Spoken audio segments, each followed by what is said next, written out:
Bonjour à tous et bienvenue. Aujourd'hui, nous allons nous adresser à la diaspora. Comment postuler et trouver du travail en Côte d'Ivoire? Le premier point dont il faut être conscient, c'est qu'en moyenne, pour une offre d'emploi postée, le nombre de candidatures reçues en Côte d'Ivoire est entre 250 et 300. Bien entendu, ce nombre va varier en fonction des postes. Par exemple, pour un poste de directeur SAV automobile, qui est un poste assez spécifique, on peut recevoir autour de 20 candidatures, pendant que pour un poste de comptable senior, on peut recevoir autour de 1000 candidatures.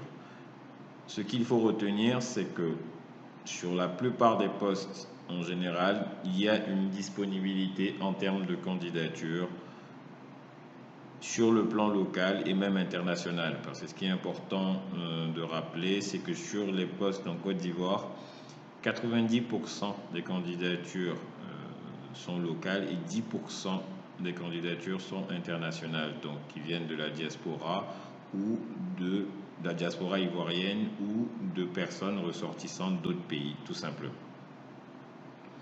Donc, l'idée n'est pas de vous faire peur, mais l'idée c'est de comprendre que vous n'êtes pas seul, ou on n'est plus dans un environnement où il n'y a pas de compétences. Donc, vous devez travailler sur votre dossier de candidature, vous devez travailler votre approche pour pouvoir être compétitif localement. Donc, on va vous expliquer comment faire pour être compétitif localement.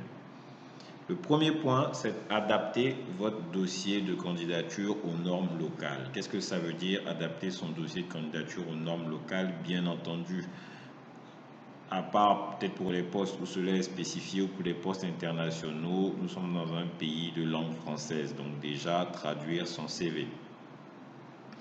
Deuxième point, quelles normes, vous me direz, quelles normes en termes de CV? Nous n'avons pas en Côte d'Ivoire de normes spécifiques, nous sommes entre deux systèmes, entre l'ancien système francophone du CV à une page et le système anglophone qui permet des CV de plusieurs pages. Ce que nous conseillons, c'est de faire un CV sur 2 pages maximum, idéalement 1 page et demie. Donc, adapter son dossier de candidature aux normes locales, bien entendu. Si vous le souhaitez, si le poste pour lequel vous postulez demande une lettre de motivation, il faudra le faire. Mais dans tous les cas, lorsque vous envoyez un mail, prévoyez un mail d'accompagnement sans faute. Deuxième point, avoir une idée des fourchettes de salaire.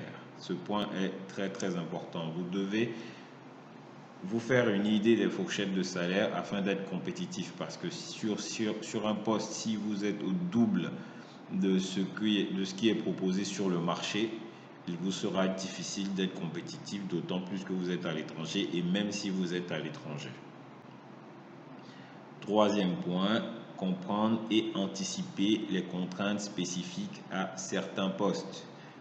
Par exemple, si vous êtes sur un poste comptable, sur un poste en comptabilité, vous venez d'un système qui est anglo-saxon en US GAAP ou bien au Canada en Canadian GAAP, l'environnement comptable local, c'est le référentiel comptable local, c'est le référentiel Cisco ADA. Donc il faudra anticiper ces points-là. Ce ne sont pas des points bloquants, mais il faut les anticiper pour pouvoir vous défendre lors de vos entretiens, expliquer que par exemple, vous n'avez pas travaillé dans tel ou tel référentiel, mais vous pourrez vous adapter rapidement ou vous avez déjà commencé à travailler. Mais il est très important d'anticiper ce point parce que même si vous passez l'étape du CV, on risque de vous poser la question lors des entretiens.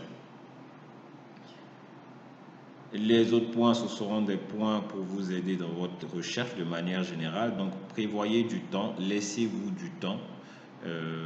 Vous pouvez trouver rapidement, mais laissez-vous prévoyez entre 6 et 12 mois pour votre recherche parce que si vous précipitez, vous pourrez tomber sur une offre ou sur une entreprise ou sur une organisation qui pourrait ne pas correspondre à vos attentes. Ne soyez pas trop exigeant non plus, mais laissez-vous prévoyer suffisamment du temps.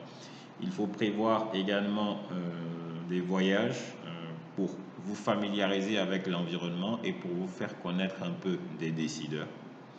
Et également, dernier point, dans la mesure du possible, et en tout cas c'est très très recommandé, lisez la presse économique et la presse même générale locale. Aujourd'hui, vous avez Jeune Afrique en ligne, vous avez Financial Afrique, vous avez Agence Ecofin, vous avez Abidjan.net.